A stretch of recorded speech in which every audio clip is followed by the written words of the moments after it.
在古神中，没有修真界有关修为的划分。 Sebelum menyimak alur cerita Renegade Immortal, sobat bisa menonton filmnya terlebih dahulu, agar mudah memahami alur ceritanya.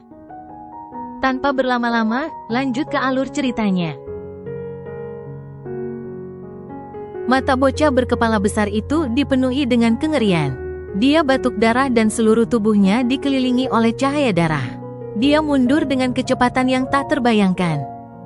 Darah keluar ini tidak bersuara, tapi itu beberapa kali lebih cepat dari petir.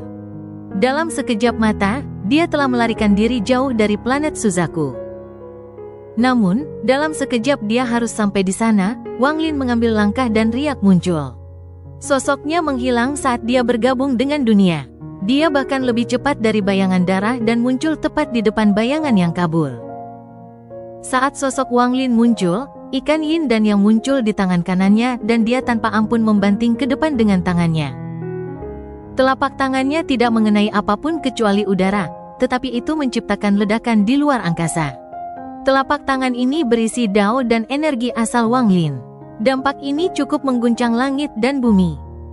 Cahaya darah di sekitar bocah berkepala besar itu segera runtuh dan wajahnya menjadi pucat. Meskipun mantra itu telah mendarat di udara, gas hitam dan putih telah muncul. Gas putih mengalir ke dalam kehampaan namun anehnya muncul di dalam tubuh bocah berkepala besar itu dan menuju ke jiwa asalnya. Anak laki-laki berkepala besar belum pernah melihat mantra semacam ini seumur hidupnya. Gas putih di tubuhnya runtuh, menyebabkan sumber surgawi di tubuhnya hancur juga. Ini baru permulaan. Yang benar-benar membuat bocah berkepala besar itu terkesiap adalah gas hitam itu. Ketika gas hitam mengelilinginya, itu menyebabkan seluruh tubuhnya berkerut. Sejumlah besar kekuatan hidup meninggalkan tubuhnya. Perubahan ini sangat mengejutkan bocah berkepala besar itu. Mantranya dipatahkan oleh Wang Lin dan kekuatan yang kuat telah datang melalui kehampaan dan menabrak bocah berkepala besar itu. Dia jatuh seperti meteor langsung ke tanah. Adegan ini disaksikan oleh semua pembudidaya yang telah terbangun di planet Suzaku, dan mereka menjadi bersemangat. Beberapa pembudidaya yang dikejutkan oleh bocah berkepala besar itu mulai bangun. Tidak ada yang tahu siapa yang memulainya, tetapi banyak pembudidaya terbang keluar dari sekte mereka ke tepi pertempuran. Semakin banyak pembudidaya secara bertahap terbang. Di antara mereka adalah Zhou Wutai dan Yun Kezi. Pada saat ini, tidak jauh dari Wang Lin dan pertempuran bocah berkepala besar itu, ada sebuah kota fana. Seorang lelaki tua berambut putih yang matanya redup dan terluka oleh bocah berkepala besar itu berjuang untuk menyebarkan akal untuk mengamati pertempuran. Dia berada di dalam ruang rahasia dan ada lukisan di hadapannya. Lukisan itu adalah lukisan orang tua yang baik hati, dan di bawah lukisan itu ada sebuah tanda. Terukir di atasnya adalah leluhur Wang Clan, Wang Zuo.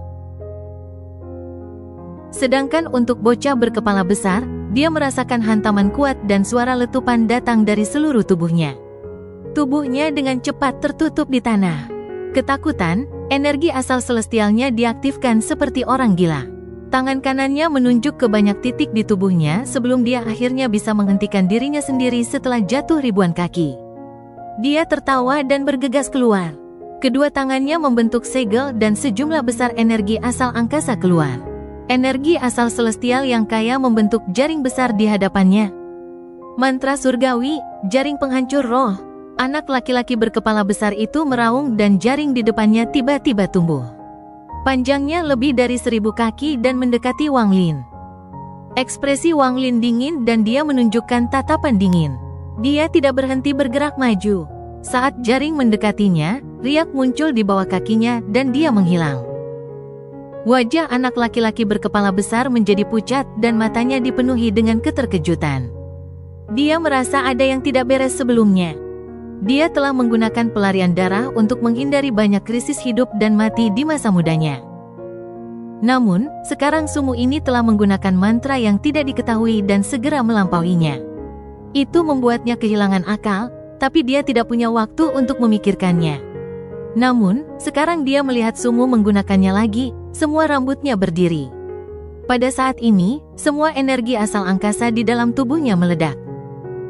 Namun, sejumlah besar gas putih keluar dari tubuh bocah berkepala besar itu. Gas putih membentuk badai dahsyat di luar tubuh bocah berkepala besar itu. Saat tersapu, sosok Wang Lin muncul. Jari-jarinya membentuk pedang dan puluhan daging surgawi menyatu menjadi satu. Kemudian mereka menghantam langsung dengan pusaran yang dibentuk oleh energi asal angkasa. Tubuh bocah berkepala besar itu tiba-tiba berlumuran keringat dingin dan dia segera mundur. Dia merasa takut terhadap mantra aneh Wang Lin. Terlebih lagi, Sumu tidak menggunakan mantra guntur yang menakutkan itu. Ketika dia memikirkan tentang mantra petir itu, ketakutan pada bocah berkepala besar itu menjadi semakin kuat. Dia segera menjadi cemas dan berteriak, "Sumu, saya tidak membunuh satu orang pun di sini. Kenapa kamu harus memaksaku seperti ini?" Ekspresi Wang Lin menjadi dingin dan dia berhenti. Mata bocah berkepala besar itu menampakkan kegembiraan dan dia segera berlari keluar. Dia membuka mulutnya dan berteriak, "Sumu, kamu dan aku bukanlah musuh. Akulah yang sembrono. Aku akan pergi sekarang." Jantungnya berdebar kencang. Ini adalah krisis hidup dan mati yang nyata. Dia bersumpah bahwa jika dia melarikan diri, dia akan segera kembali ke kamp utama para pembudidaya Alhaven dan mengungkap identitas Sumu. "Sumu, saya akan mengingat hari ini untuk balas dendam saya. Aku akan merusak namamu di sistem bintang Alhaven. Ketika senior seperti Dewa Darah datang untuk memburu pengkhianat seperti Anda, saya ingin melihat bagaimana Anda akan melarikan diri. Bahkan jika kakak magangmu adalah King Sui, dia tidak akan bisa melindungimu." Bocah berkepala besar itu mengatupkan giginya, tetapi dia tidak berani mengungkapkan pikirannya. Dia menatap langit dan melihat suasananya. Selama dia keluar dari atmosfer, Sumu ini tidak akan berani menyerang dengan ratusan pembudidaya yang melayani sebagai saksi. Wang Lin mencibir. Dia jelas tahu apa yang dipikirkan oleh tubuh berkepala besar itu. Dia mengangkat tangan kanannya dan suara bel bergema di dalam tubuhnya. Pada saat yang sama, bayangan ilusi dari tungku dewa kuno muncul.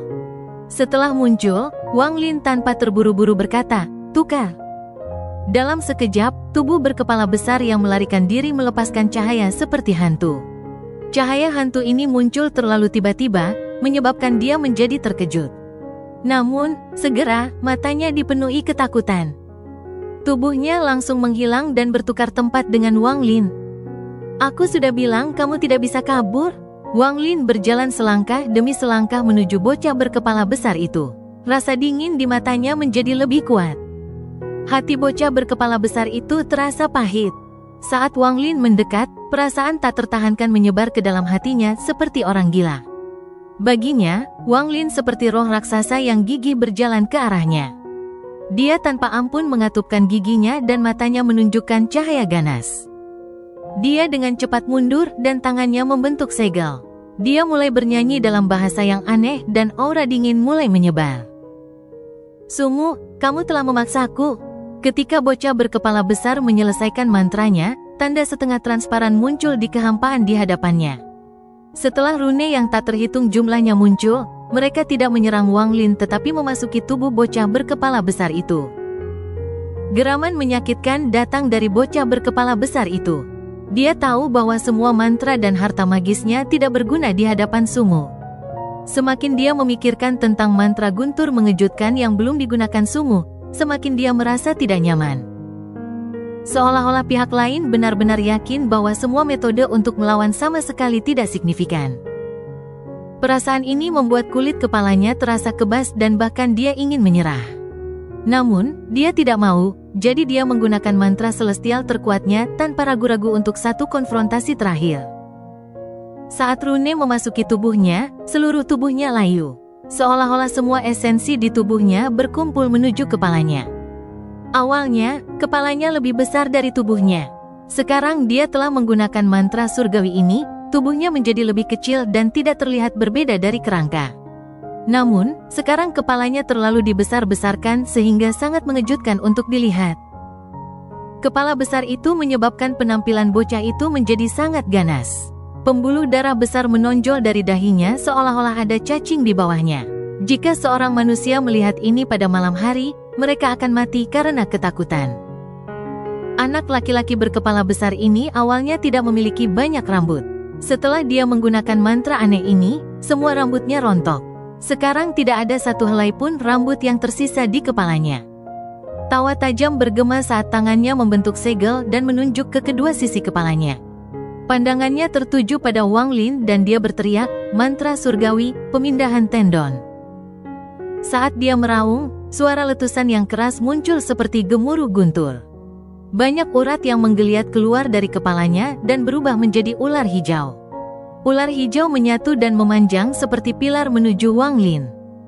Ekspresi Wang Lin masih netral. Alasan dia tidak menggunakan mantra yang kuat adalah karena dia memiliki kegunaan lain untuk bocah berkepala besar itu. Jika dia menggunakan mantra yang kuat, dia tidak akan bisa menahan karena dia tidak bisa mengendalikannya dengan baik dengan kultivasinya saat ini. Selain itu, orang ini adalah salah satu dari 36 surga surgawi. Wang Lin belum siap memutuskan hubungan dengan sistem bintang Al-Heaven. Dia bisa membunuh seorang pembudidaya biasa, tetapi bukan surga surgawi di dekat planet Suzaku, terutama dengan ratusan pembudidaya yang mengawasi. Itu bukanlah keputusan yang bijaksana. Namun, dengan sikap Wang Lin, karena pihak lain telah memprovokasi dia secara alami tidak akan membiarkan mereka pergi. Dia punya ide tentang bagaimana menangani situasi dengan sempurna. Mata bocah berkepala besar itu berbinar-binar. Dia memiliki tatapan seperti binatang buas yang didorong ke tepi dan bertarung mati-matian. Kehidupan bocah berkepala besar itu dipenuhi dengan tragedi. Ketika dia lahir, kepalanya besar dan tubuhnya kecil. Selama masa kecilnya, ia sering diejek oleh teman-temannya. Jika itu satu-satunya masalah, itu akan baik-baik saja, tapi itu bukan satu-satunya kelainan. Dia lambat, dan senyum bodoh itu akan selalu muncul di wajahnya. Ibunya tidak menyukainya dan sama sekali mengabaikannya. Dia menghabiskan masa kecilnya diintimidasi dan dianiaya. Namun, dia tidak terlalu mengerti tentang ini, dan kapanpun dia melihat seseorang, dia hanya akan tersenyum bodoh. Bakatnya membuatnya tidak mungkin untuk berkultivasi. Pada usia 15 tahun, dia diusir dari keluarganya dan tidak lagi menjadi bagian dari klan. Namun, tidak ada yang menyangka bahwa dia akan muncul kembali di keluarga 500 tahun kemudian. Penampilannya tidak banyak berubah, dia masih memiliki senyum bodoh itu, tapi dia telah mencapai tahap ascendant. Ini segera menarik perhatian keluarga. Sejak itu, dia menjadi elit keluarga. Waktu perlahan berlalu, dan setelah ribuan tahun, bocah berkepala besar itu mencapai puncak dari tahap korporeal yang. Masa kecilnya membuat kepribadiannya sangat bengkok. Selama ribuan tahun ini, banyak orang disiksa dan dibunuh. Apakah mereka pria atau wanita, mereka semua mati dengan menyedihkan.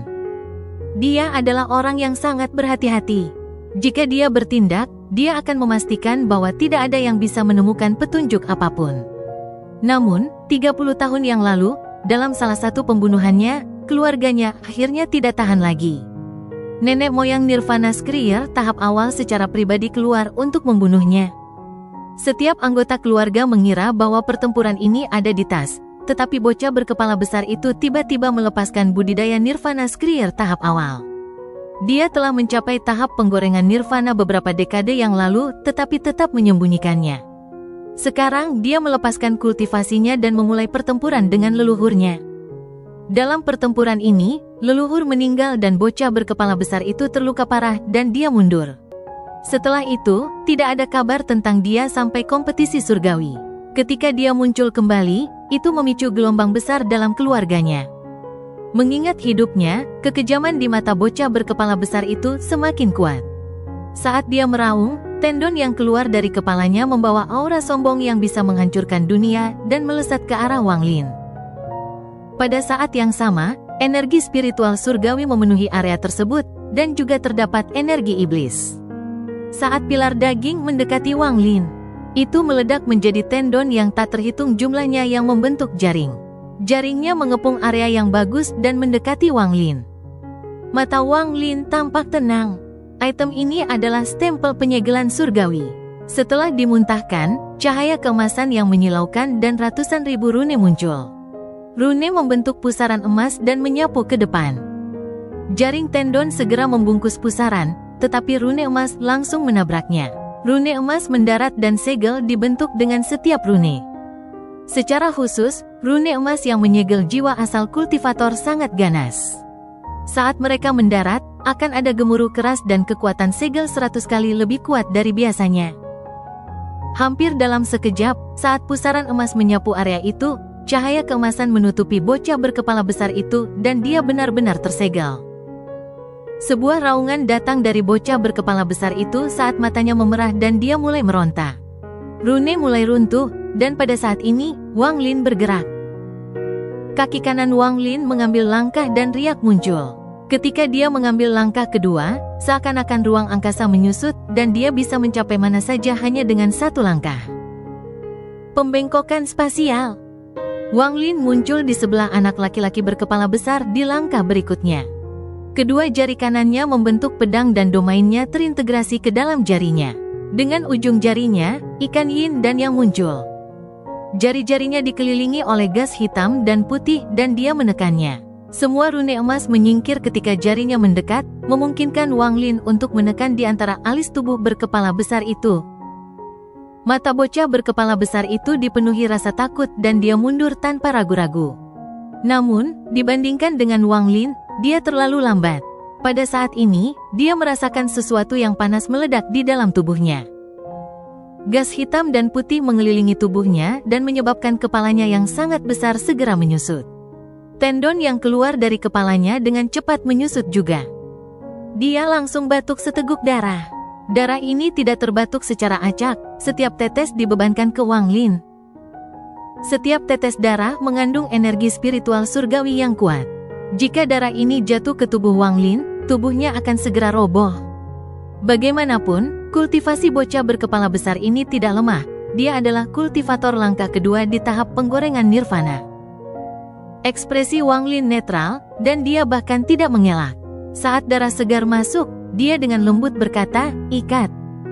Berkat budidaya nirvana Skrier, mantra Bin jauh lebih kuat dari sebelumnya. Terlebih lagi, saat Wang Lin menggunakan mantra Bin, manik-manik surgawi yang ditinggalkan oleh King Sui dengan cepat berputar dan jejak energi asal surgawi memasuki dunia. Ini segera menyebabkan mantra Bin mencapai ketinggian baru sejak Wang Lin mempelajarinya. Dengan satu kata, semua darah segar yang mengalir ke arah Wang Lin membeku di udara. Tidak hanya darahnya, tetapi bahkan bocah berkepala besar yang mencoba melarikan diri membeku dengan ketakutan di matanya. Dari awal sampai akhir, Wang Lin masih tenang. Dia menghindari darah dan tangannya bergerak seperti kilat saat dia menekan di antara alis anak laki-laki berkepala besar itu. Tubuh bocah berkepala besar itu gemetar saat dia dibuang dan suara letupan keluar dari tubuhnya. Mantra Bin masih belum hilang saat Wang Lin mengambil langkah dan mengejarnya. Namun, tepat pada saat ini, ekspresinya berubah saat sinar energi pedang turun. Mereka adalah para kultivator Alhaven yang merasa ada yang tidak beres. Kultivasi mereka kuat dan mereka menerobos atmosfer saat turun. Kemunculan orang-orang ini segera menimbulkan tekanan yang sangat besar bagi planet Suzaku. Kapan pembudidaya planet Suzaku melihat begitu banyak pembudidaya yang kuat sebelumnya? Mereka semua kaget. Ketika para pembudidaya Alhaven turun, mereka segera melihat Wang Lin dan bocah berkepala besar. Ketika mereka melihat Wang Lin, ekspresi mereka berubah drastis. Wang Lin tidak berhenti. Saat dia mengejar, dia menamparkan tasnya dan bendera harimau surga yang mewakili statusnya sebagai petir celestial dibuang. Saat bendera dikibarkan, terdengar raungan harimau yang ganas. Gas ungu mengelilingi bendera yang berubah menjadi harimau dan itu meraung langsung ke arah pembudidaya Alhaven di langit. Kalian semua, tunggu di luar. Siapapun yang berani melanggar akan dibunuh. Wang Lin bahkan tidak melihat ke belakang saat jarinya mendarat di antara alis bocah berkepala besar itu lagi. Lebih banyak suara letupan datang dari tubuh bocah berkepala besar itu dan dia tanpa ampun dihempaskan ke tanah. Sebuah lubang besar muncul dengan keras, menyebabkan bumi di sekitarnya bergetar. Orang-orang pintar di antara ratusan pembudidaya Alhaven segera mundur dan diam-diam mengeluh. Jika mereka tahu sebelumnya, mereka tidak akan datang untuk melihatnya. Pertempuran antara dua pemegang gelar surgawi bukanlah sesuatu yang bisa mereka ikuti. Dengan beberapa orang memimpin jalan, semua pembudidaya Alhaven mengikuti dan mundur. Mereka meninggalkan planet Suzaku dan tidak berani berpartisipasi dalam pertarungan ini. Pembalikan mendadak ini menyebabkan semua pembudidaya di planet Suzaku memahami bahwa leluhur planet Suzaku, Wang Lin, memiliki status yang sangat tinggi di antara para pembudidaya Al-Heaven. Wang Lin mendarat di tanah dan memandang anak laki-laki berkepala besar di dalam lubang. Mantra Bin telah berakhir dan wajah anak laki-laki berkepala besar itu pucat. Anak laki-laki berkepala besar berlumuran darah dan matanya dipenuhi teror saat dia melihat Wang Lin. Wang Lin dengan dingin menatap bocah berkepala besar itu. Dia mengangkat tangannya dan kilatan cahaya hijau datang darinya. Awan guntur mulai berkumpul di langit di atas planet Suzaku dan kilat berkedip di antara awan. Kemudian semua petir tampak terkendali saat itu bergegas menuju tangan kanan Wang Lin. Dalam sekejap, bola guntur berkumpul di tangan Wang Lin dan mulai mengeluarkan suara letusan. Ada juga busur yang tak terhitung jumlahnya yang terbang dari bola guntur. Dari kejauhan, seolah-olah guntur langit benar-benar di bawah kendali Wang Lin. Ketika dia melihat guntur, bocah berkepala besar itu gemetar. Adegan yang membuatnya takut pada Wang Lin dari satu baris ke surga muncul kembali. Kali ini dia ketakutan, benar-benar ketakutan dari lubuk hatinya. Saudara Su, 2000 tahun kultivasi saya tidaklah mudah. Jika ada sesuatu yang Anda butuhkan, silakan bicara. Selama Anda tidak membunuh saya akan setuju. Murid laki-laki berkepala besar menyusut saat dia menatap bola guntur. Dia bukan orang bodoh. Sejak pertarungannya dengan Wang Lin dimulai, Wang Lin tidak pernah menggunakan mantra yang kuat, jadi dia jelas tidak berniat untuk membunuhnya. Jika dia mundur selangkah lebih dulu, dia mungkin bisa menghindari bencana ini. Wang Lin dengan tenang berkata, "Saya membutuhkan seorang pelayan." Anak laki-laki berkepala besar diam-diam merenung dan berkata, "Saya telah memasuki kolam surgawi dan kehilangan wilayah saya. Saya tidak bisa memberikan ideal Dao saya." "Tidak masalah, saya punya mantra. Jika Anda mau, itu tidak akan merugikan. Tetapi jika Anda menolak, maka itu akan runtuh dan Anda akan mati." Saat Wang Lin berbicara, dia mengangkat tangan kanannya dan rune aneh terbentuk. Kemudian energi asal surgawi keluar dari manik di dalam tubuhnya dan berkumpul di rune di tangan Wang Lin. Ada kilatan cahaya keemasan saat tanda emas gelap muncul di tangan kanan Wang Lin. Ketika dia menerima giok Kaisar Langit King Lin, selain dari metode pemurnian untuk penjaga surgawi, ada juga mantra untuk mengendalikan orang lain. Namun, ketika Wang Lin mencobanya, mereka tidak sekuat yang dikatakan catatan. Bahkan jejak budak yang digunakan pada Li Yuan disebutkan dalam giok Kaisar Langit King Lin. Tetapi setelah Wang Lin menganalisanya, dia masih tidak dapat menemukan petunjuk apapun. Ini sampai dia mengetahui tentang asal-usul celestial, saat itulah semuanya menjadi jelas. Mantra penyegel ini harus digunakan oleh makhluk angkasa. Jika tidak ada asal surgawi, maka mereka secara alami tidak dapat menampilkan kekuatan sejati mereka. Energi asal surgawi berkumpul untuk membentuk rune. Kemudian rune itu mendarat di antara alis anak lelaki berkepala besar itu. Saat ini, Wang Lin merasa bahwa dia hanya perlu satu pikiran agar bocah berkepala besar ini binasa. Dia merenung sebentar dan memahami perbedaan antara segel dan penjaga surgawi. Mantra penyegelan tidak sempurna dalam hal kesetiaan. Selama itu mantra, itu tidak akan sempurna. Dengan berlalunya waktu, berbagai masalah yang bisa menyebabkan mantranya rusak akan muncul. Wang Lin sangat jelas tentang ini. Ketika segel mendarat di antara alis anak laki-laki berkepala besar itu, tubuhnya bergetar. Semua energi asal celestial di tubuhnya mulai aktif dan segel identik terbentuk pada jiwa asalnya. Anak laki-laki berkepala besar itu menarik napas dalam-dalam saat dia bangun dengan senyum masam dan dengan hormat berkata, "Salam, Guru." Wang Lin memandang anak laki-laki berkepala besar dan berkata, "Pergi keluar planet dan kirim para pembudidaya Al-Heaven pergi. Adapun kamu, tetaplah di sini." Anak laki-laki berkepala besar dengan cepat menerima perintah itu dan menghela nafas. Dia melompat ke udara dan menyerbu ke langit. Saat Wang Lin melihat bumi yang akrab di sekitarnya, matanya dipenuhi nostalgia. Dia punya banyak kenangan di sini. Wang Lin merasa sedih kembali setelah pergi selama ratusan tahun. Ini adalah emosi yang sangat kompleks yang tidak dapat dijelaskan dengan jelas. Saya tidak tahu berapa banyak teman yang masih bisa saya temui. Wang Lin mengungkapkan ekspresi kecewa. Bayangannya berkedip-kedip, lalu Tasan melangkah keluar dan berdiri diam di sana. Wang Lin hanya menatap rumahnya seperti ini, dan melankolis di hatinya menjadi semakin kuat.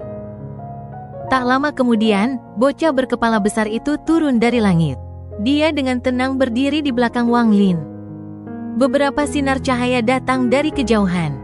Dua dari mereka bergerak lebih cepat dari yang lain dan dengan cepat mendekat. Keduanya adalah Zhou Wutai dan Yun Kezi. Wang Lin mengambil langkah maju dan seluruh tubuhnya menghilang.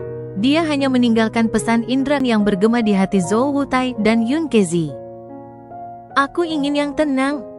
Saat Zhou Wutai merasakan perasaan ini, tubuhnya bergetar dan pikirannya terkejut. Meskipun perasaan lembut, itu membuatnya takut, dan hatinya dipenuhi dengan rasa hormat. Pada saat yang sama, ada juga perasaan kompleks di hatinya. Aku tidak berpikir kalau dia akan menjadi sekuat ini setelah ratusan tahun.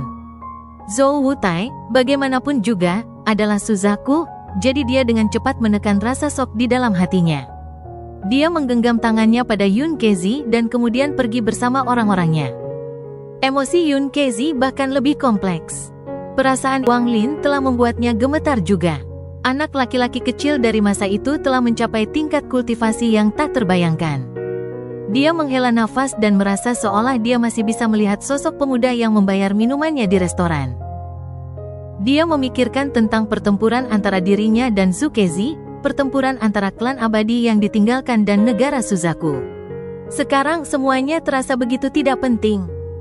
Secara kebetulan, baik Zhou Wutai dan Yun Kezi menyegel informasi tentang kembalinya Wang Lin. Selain para pembudidaya yang bangun lebih awal, tidak ada orang lain yang tahu bahwa Wang Lin telah kembali. Alasan mereka berdua melakukan ini adalah karena perasaan Wang Lin mengandung sedikit kesedihan.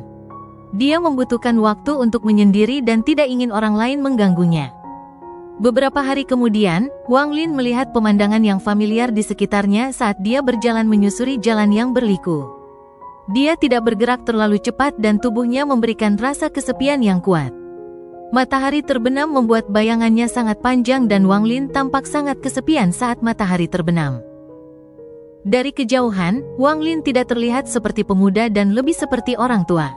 Seorang pengembara yang telah meninggalkan rumahnya selama bertahun-tahun. Tasan dan bocah berkepala besar itu diam-diam mengikutinya. Ekspresi Tasan tidak berubah, satu-satunya tugasnya adalah melindungi Wang Lin. Jika ada yang menunjukkan permusuhan terhadap Wang Lin, dia akan menjadi yang pertama menyerang. Bocah berkepala besar itu juga diam. Hatinya berantakan dan dia tidak bisa menjernihkan pikirannya. Wang Lin perlahan berjalan ke depan. Segala sesuatu di sekitarnya tidak dikenal, tetapi ada jejak keakraban di dalamnya. Jalan ini dulunya hanyalah jalan pedesaan kecil. Namun, dengan berlalunya waktu, itu telah banyak berubah. Saat dia berjalan, melankolis di hati Wang Lin menjadi semakin kuat. Dia samar-samar melihat ujung jalan di depan. Ada sebuah kota besar di sana, dan dipenuhi dengan kebisingan. Ada sebuah plakat di atas gerbang kota, dan ada 3 karakter di plakat itu. Kota leluhur Wang. Melihat kota dari kejauhan, Wang Lin berhenti. Penampilan kampung halamannya dan suara orang tuanya memenuhi pikirannya. Wang Lin mengungkapkan kesedihan. Kota ini benar-benar berbeda dari ingatannya. Suara kuda dan roda di tanah bergema dari belakang Wang Lin saat dia merenung. Tidak lama kemudian, tim gerbong perlahan tiba. Gerbong ini sangat biasa. Ada beberapa orang yang menunggang kuda di depan mereka untuk membuka jalan. Di belakang kuda ada gerbong, dan seorang lelaki tua berambut putih sedang duduk di depan salah satu gerbong. Matanya seperti kilat. Dia jelas seorang ahli seni bela diri. Orang tua itu terkadang mengangkat cambuk di tangannya dan dengan sekejap meningkatkan kecepatan kereta. Ketika lelaki tua itu melewati Wang Lin, dia sepertinya dengan santai menoleh untuk melihat kelompok Wang Lin sebelum menarik pandangannya dan pergi. Ekspresi Wang Lin menjadi rumit saat dia perlahan berjalan maju di belakang gerbong. Ada penjaga di gerbang memeriksa jalan yang lewat. Ini tentu saja tidak mengganggu Wang Lin sama sekali. Tidak ada satupun penjaga yang memperhatikan dia lewat. Setelah memasuki kota, jalanan dipenuhi pejalan kaki. Jalanan dipenuhi dengan toko-toko dan terlihat sangat hidup. Wang Lin perlahan berjalan dengan kesepian di dalam hatinya. Segala sesuatu di hadapannya sangat asing baginya. Setiap orang telah berubah. Saat dia berjalan, Wang Lin tiba-tiba menggigil. Kultivasi 1000 tahun menjadi sangat rapuh dan mulai runtuh dari tubuhnya. Dia seperti seseorang yang telah meninggalkan rumahnya untuk waktu yang lama. Kemudian, setelah melihat semua orang asing ini, dia tiba-tiba melihat sesuatu yang familiar. Wang Lin melihat ke depan. 1000 kaki di depan, ada area yang dikelilingi oleh dinding batu. Ada tim tentara yang berpatroli di daerah itu. Jelas tempat ini dijaga dengan baik dan tidak ada yang diizinkan masuk. Selain itu, ada selusin aura milik para pembudidaya yang mengelilingi daerah ini. Bisa dibayangkan kalau ini pasti lokasi terpenting di kota ini. Apa yang ada di dalam dinding batu adalah sesuatu yang sama sekali berbeda dari luar dinding. Ada beberapa rumah di sana yang memberi perasaan akrab pada Wang Lin. Ada juga kuburan yang dibangun sesudahnya. Para prajurit yang berpatroli di tembok terkadang melihat ke dalam tembok, dan wajah mereka akan menunjukkan rasa hormat dari lubuk hati mereka.